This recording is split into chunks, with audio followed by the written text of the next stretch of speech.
What's up, guys? Happy Thursday. Welcome back. We're here. I hope you guys had a more enjoyable day than I did because I was attacked by bees when we were demoing the basement. So that's been super fun. But what we're doing, so for the warm-up, on a 6-minute clock, you guys are going to do the following all on one leg. You're going to do 5 single leg deadlifts. So again, back nice and flat, reaching this foot behind me until I feel a good stretch in that hamstring. After my 5th rep, I'm going to do 10 single leg hops, same side. When I'm done, I'm going to hold for 15 seconds. And for RX Plus, I'm going to close my eyes and keep my hands at my side. So it becomes a little bit more intense and I don't have my sight to ground me and I don't have my hands to help balance me as well. So you're going to do that all on your left leg, then you're going to do that all on your right leg. And you're just going to go back and forth for 6 minutes. So warming up the hamstrings, warming up the calves really well, and also just working on some, some balancing stuff. So that's your warm up. When you're done there, you're going to get 20 banded good mornings in, or if you don't have a band, you can use a light barbell or kettlebell, whatever you've got, 20 good mornings. Reminder, feet under the hips, knees are slightly bent, and then it's just hip hinge till I feel a stretch, squeeze the butt. You're going to go through 20 reps. Last part of the warm-up after that is you're going to do a 40-second suitcase hold on each side, and every 10 seconds you're going to do a nice long range of motion side bend. So what that looks like, a suitcase hold means I'm going to hold one weighted object on one side and nothing on the other side. So I would, let's say, I'll grab this kettlebell just so it looks real. So again, I'm just going to hold here with a nice proud chest, not letting that kettlebell pull me over. And then every 10 seconds, I'm going to side bend as low as I can until I feel a stretch here and a contraction here, and I'm going to squeeze back up. Now I'm going to continue to hold till the next 10-second mark. Down, slow, back up, holding for the rest. So that's the final part of your warm-up. Again, a little forearm warm-up, a little core warm-up, activation, good for all that stuff. Once we're done there, it's strength work. We're going to do 3 sets.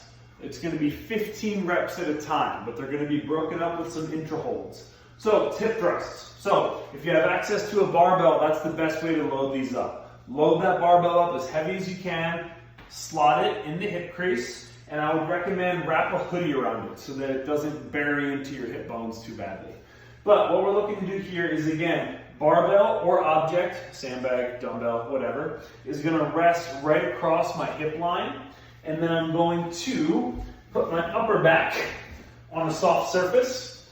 And from here, I'm going to hold the barbell or the object in place. I'm going to come down to a 90-degree angle. I'm going to squeeze my butt, get full extension, come back down. The kicker is every 5 reps, I'm going to hold for 5 seconds. 2, 3, 4, 5. And then I'll go into 6, 9, 10, hold for another 5, and then I'll finish with my 15th rep and a 5-second hold. So again, think about it like 3 sets of 15 hip thrusts with a 5-second hold after rep number 5, rep number 10, and rep number 15. So that's your strength work. Now for the workout today, we have a little infinity ladder. Every round is going to start with a buy-in of 10 calories on a machine, or a 100-meter run, or 30 plyo step-ups. And that stays the same the whole workout, so that never changes. The other 2 stations are the ladder piece. So I'm going to do my 10 cals on a machine, or whatever else I'm doing. I'm going to do 3 deadlifts. I'm going to do 3 box jumps. Then I'm going to do my 10 cals again, followed by 6 deadlifts, 6 box jumps. And you're going to keep following that format up 9, 12, 15, running all the way up as high as you can get.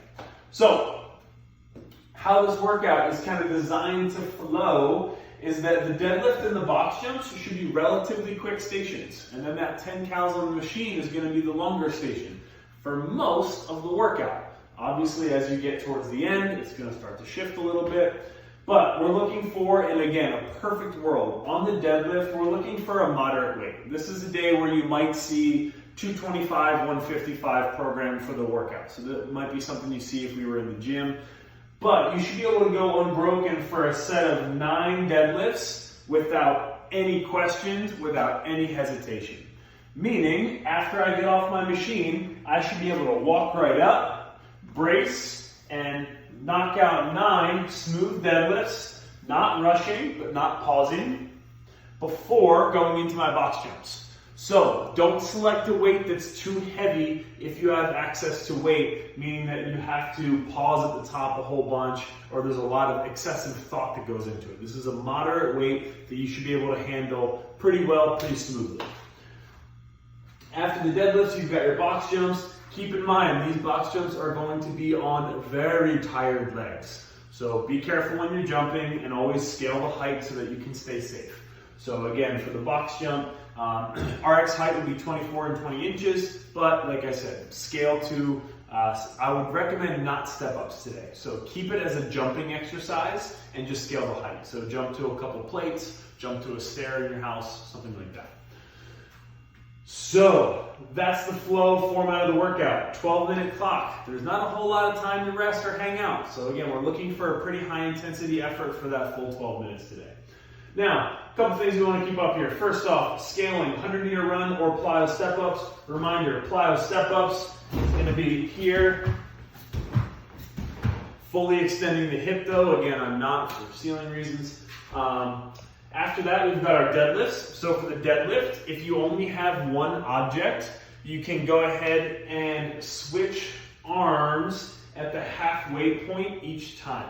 So if I only have one kettlebell or one dumbbell, I'm going to deadlift outside of my body, and I'm just going to go through half reps on one arm, followed by half reps on the other arm. So I'll do 1, 2, down, switch over, and then 3.